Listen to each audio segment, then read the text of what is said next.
Hey, where are you going at this time? As soon as James saw the incoming call on his cell phone, he stopped eating and went back to his room, grabbing his coat to head out. It was supposed to be a rare family time together. No, I just got a call from Mom saying she fell at home and can't move, so I need to help her. I'm taking her to the night clinic now. Don't worry about anything, you too. With that, James rushed out of the house. I just watched him leave as usual, but he has been totally indifferent to Betty so far. And yet, now he's suddenly concerned about Betty. And that phone call, I only saw it for a moment, but the caller ID seemed to be set to private. It doesn't make sense to have your own mother's number on private. His behavior just now raised my suspicions all at once. A few minutes after James left, the doorbell suddenly rang. Elizabeth, good evening. I heard you were feeling under the weather, so I made some stew and brought it over. What's going on here?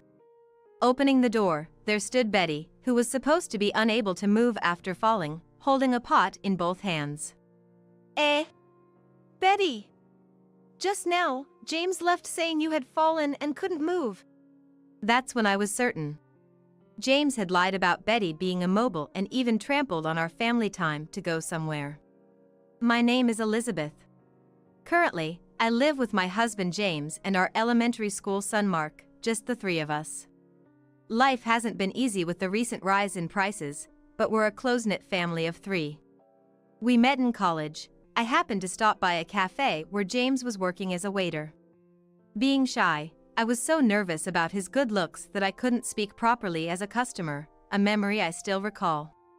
Was this love at first sight?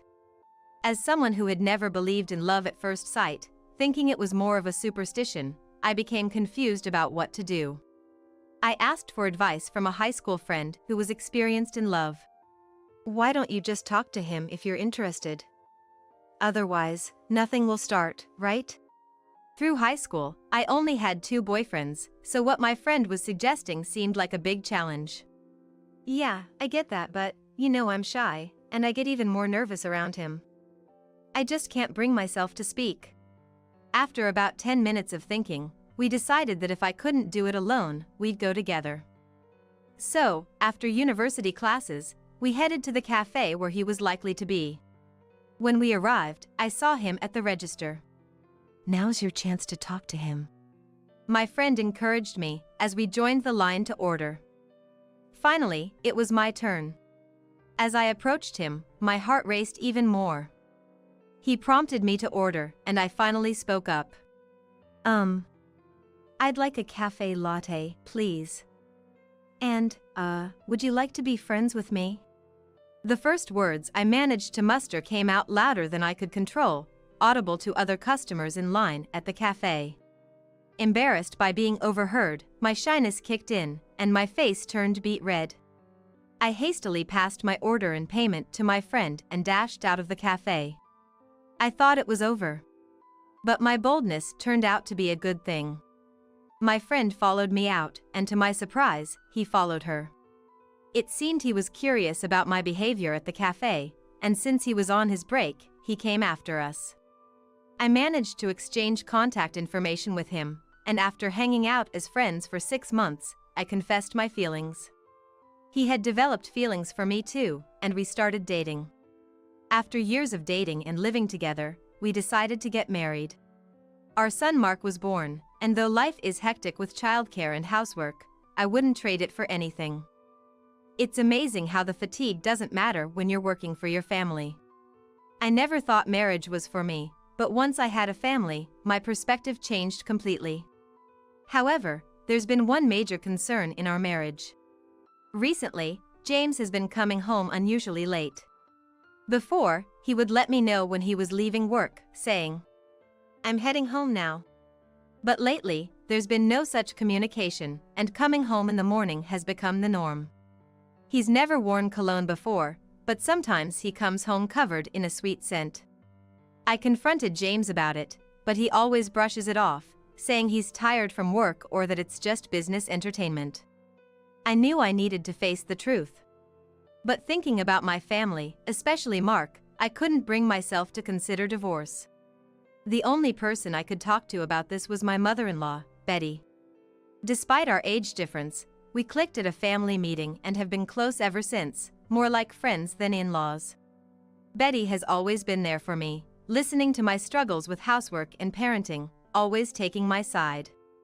But this time, I hesitated to talk to her, fearing it might worry her or add to her stress. A few years ago, during a visit, Betty fell ill.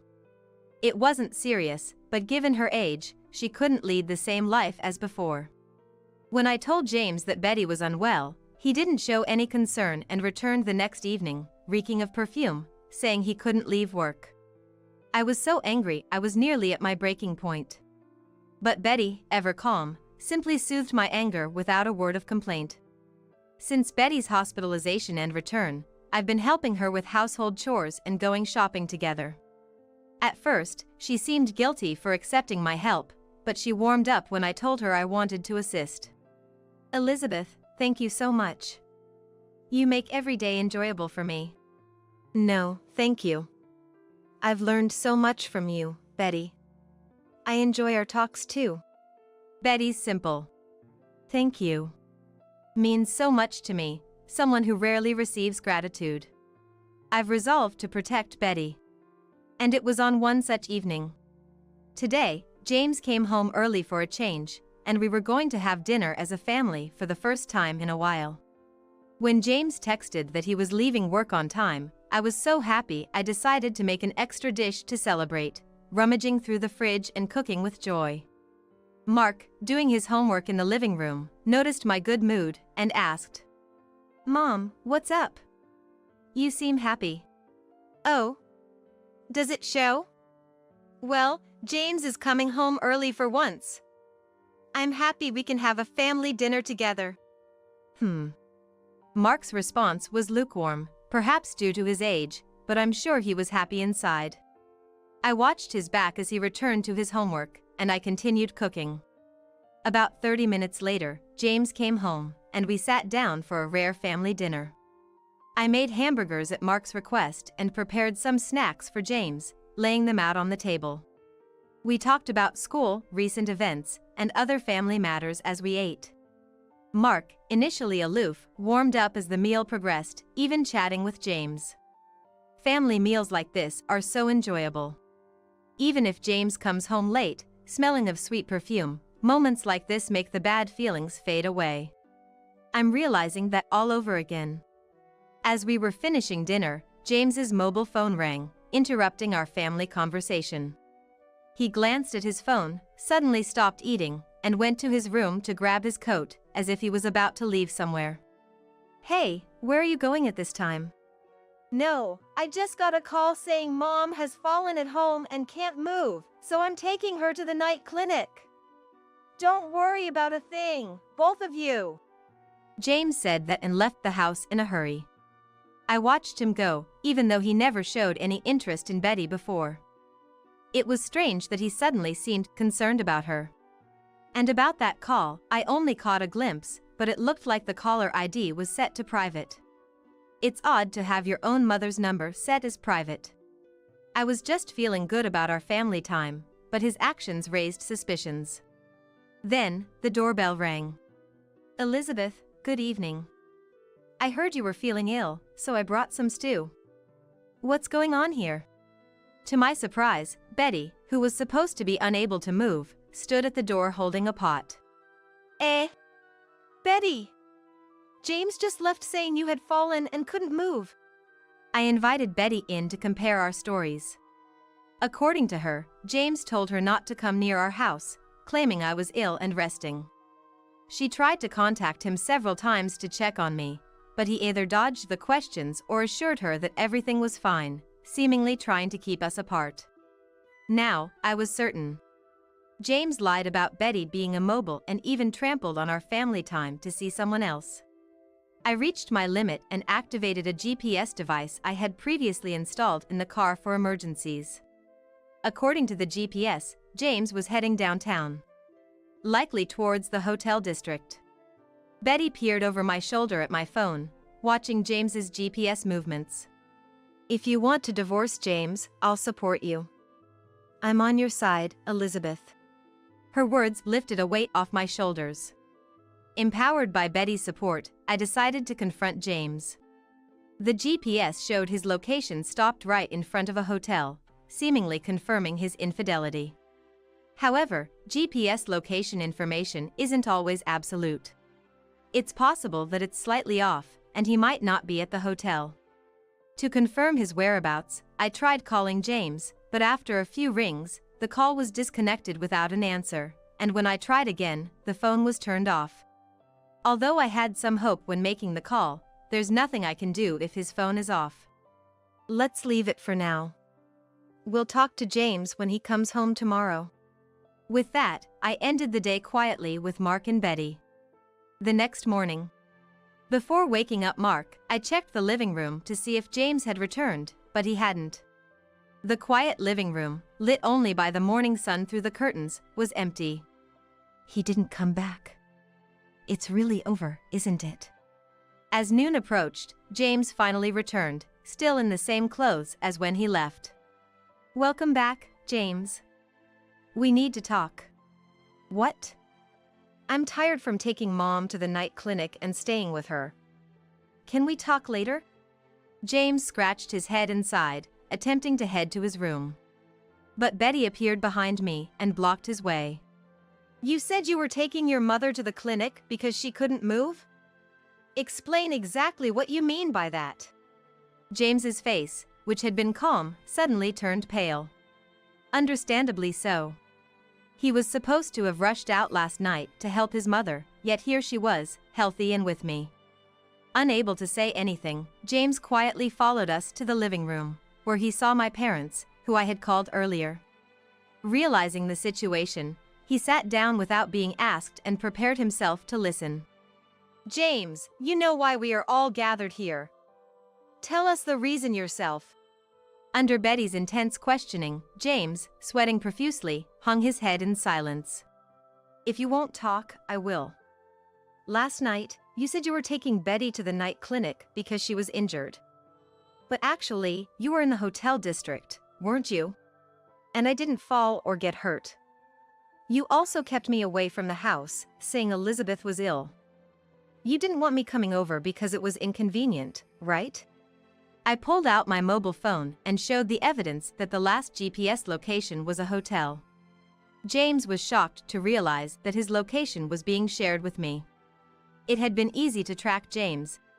I've been busy with childcare and housework, and out of good conscience, this was the first time I activated the app because of this incident. James looked at me, wanting to ask how I installed the app, but given the situation, he couldn't bring it up. That makes sense. If he questioned me about it, it would be like admitting he was in a suspicious place. If he doesn't say anything, no matter the evidence, the truth won't be fully revealed. He probably calculated it that way. But Betty and I wouldn't let that strategy work. We were determined to uncover the truth. James, would you care to explain? No, this is... Just then, James's phone vibrated with a notification. Seeing his expression cloud over, I quickly grabbed the phone and saw a message from a woman saying, "You forgot something." Attached was a photo of a young woman, probably in her 20s, holding James's coin case. Who is this young lady? You're not going to say something transparent like she's a junior at work, are you? James's face turned from pale to white, not expecting such definitive proof from his affair partner. James had been silent, trying to hide the truth, but now there was no escape. James, call this woman right now. And make sure she explains everything. Betty's tone was unlike anything I had heard from her before. The words Betty hurled at James were immensely heavy. I got goosebumps from the sheer intensity of it. James, without any resistance to that overpowering presence, obediently called the other woman, putting her on speakerphone so that everyone present could hear the conversation. The woman, named Lisa, sounded like she was in her early 20s, a typical modern girl. Was she really James's type? You were with James yesterday, weren't you? Did you know he's married, or did you meet him unaware of his marital status? Yes, I knew. James told me himself. He's always complaining about his personal life every time we meet at the hotel. Honestly, listening to him has been exhausting. So, you knew he was married, met him at the hotel, and even called him to the hotel district yesterday? Well, yes, I called him, but he was the one who forgot about the hotel reservation we had. So I just wanted to know what he planned to do about it. This meant that James left the house last night because he received a call about an appointment he had forgotten. He chose his affair over family time. The James who used to be kind and cared about his family had changed somehow after marrying me and the birth of Mark. It was more of a feeling of emptiness than sadness or anger. Mom looked puzzled, and Dad seemed ready to punch James any moment. In truth, I've been aware of James's womanizing for a while now. I kept silent because I didn't want to worry everyone. I thought about divorce, but I didn't want Mark to suffer with a single mother. So that's why you seemed down when you visited me. Did it show on my face? Not exactly, but I'm a mother too, Elizabeth, and we've known each other for a long time. I just had a feeling you were troubled. I thought I was suppressing these feelings to avoid burdening anyone, but maybe deep down, I was silently crying for help. Wanting someone to notice. But now, I don't have to worry about that anymore. I've opened up about my feelings, and everyone understands. It's all been cleared away. I can't be with someone like you anymore, who has a bad track record with women and doesn't care about his family. I want a divorce. Finally, I was able to voice my feelings to James. Then, James, who had been silent, finally spoke up with a sigh. It's actually your fault, you know? Before we got married, you were all womanly, but after we got married, you lost all your charm. That's why I'm having fun with young, cute girls like Lisa. What's wrong with that? His brazen defiance and unjustified blame-shifting made my anger boil. The audacity of his claims was infuriating. Certainly, since Mark was born, I've been so busy with housework and childcare that I hardly had any time or energy for myself. But I did it because I believed family happiness was important. I was content not spending time or money on myself if it meant my family could live happily. This man trampled on all those feelings and got caught up with a young girl, putting his family second, if not completely out of his mind. Probably, James thinks that providing money for the house is enough. Do you have any idea how hard it is to be a mother? I gave up everything to raise you, doing housework and childcare. James, you really are a hopeless man. James, that's too much. You've gone too far. Despite the severe criticism from everyone, James, who had completely defiant, showed no damage, leaning back in his chair and fiddling with his mobile phone. There was no sign of remorse. No, even if he did feel remorse, it wouldn't make a difference now, but you'd think our words would at least resonate with him a little. However, there was no sign of that in James. The conversation that started in the afternoon continued for hours, and Mark came home from school. I'm home. Oh, why is everyone here? Hey Mark. Welcome back. Listen to this. Mark gave James, who clung to him, a cold look. Please don't touch me. I can't think of a person who meets other women outside and neglects our family and hurts Mom as my dad. Mark, despite his young age, seemed to understand everything. Everyone was surprised by his words. We never mentioned James's infidelity to anyone, let alone within the family. In fact, we never even discussed James's womanizing behavior. But somehow, Mark knew about James's affairs. Mark! Are you going to abandon me too? Who raised you and bought you everything you wanted? It was me, right? No, Mom raised me. She made meals even when she was busy. Sure, the money was yours, but everything I wanted was bought by Mom. That's thanks to me, isn't it? Who do you think allows you to live in this house and have a comfortable life? It's all because of my hard work. Show some gratitude. At James's words, show some gratitude. I found myself moving unconsciously, and before I knew it, I had slapped James across the face with force.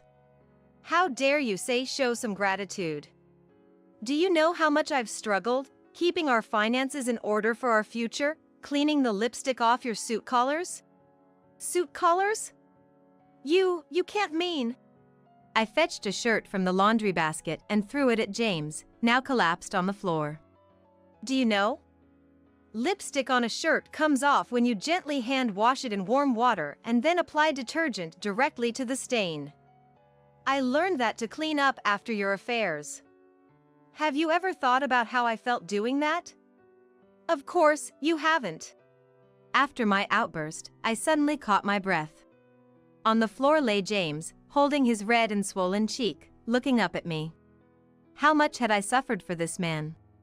By now, even you must understand, right? Divorce Elizabeth immediately. And as an apology for all the stress you've caused, vow never to contact her, me, or us ever again. Don't come near Mom, me, or even Grandpa and Grandma anymore. You've never been, and certainly aren't now, my dad. Just get out. With Mark also abandoning him, James, who thought he had an ally in his son, lost his place. I demanded a divorce and compensation, declaring that he would never get custody of Mark. My parents refused any further contact with James and deleted his information, while Betty, even though he was her only son, decided to cut ties right there. James, rejected by everyone, left the house without much resistance, walking towards the bustling streets under the evening sky. Later, I learned that Lisa, his affair partner, was also married and facing a hefty compensation claim from her husband. It seemed unlikely that young Lisa could afford it, but that was her problem. James signed the divorce papers without hesitation and agreed to pay alimony and child support until Mark graduated from high school. But this drastically changed his comfortable, somewhat extravagant lifestyle. Now living in an old apartment on the outskirts of town, he struggles financially. Mainly because he never learned to cook and resorts to fast food and instant noodles. All of this is a result of James's own actions, his fault. I decided to move back to my parents' house in Dallas with Mark. Though it meant changing schools for personal reasons, Mark agreed without complaint, which was a relief. Mark's friends looked a bit sad, but Mark, having matured a bit through this incident, comforted them, saying, "I'll definitely come to visit." Despite being the one transferring, I am proud of how strong my son has grown. Betty and I remained close even after the divorce. Despite initially refusing, I accepted some financial help from her, as she insisted on supporting us due to her son's actions. This helped us avoid financial difficulties. Now, we sometimes have dinner together, and Betty even sends gifts for Mark's birthday. Mark seems happy, surrounded by many people. With my parents helping out on weekdays, I've returned to my pre-marriage pharmacy job and am enjoying fulfilling workdays. Now when I come home, Mark and my parents welcome me. Surrounding the dinner table with my family is my happiest moment.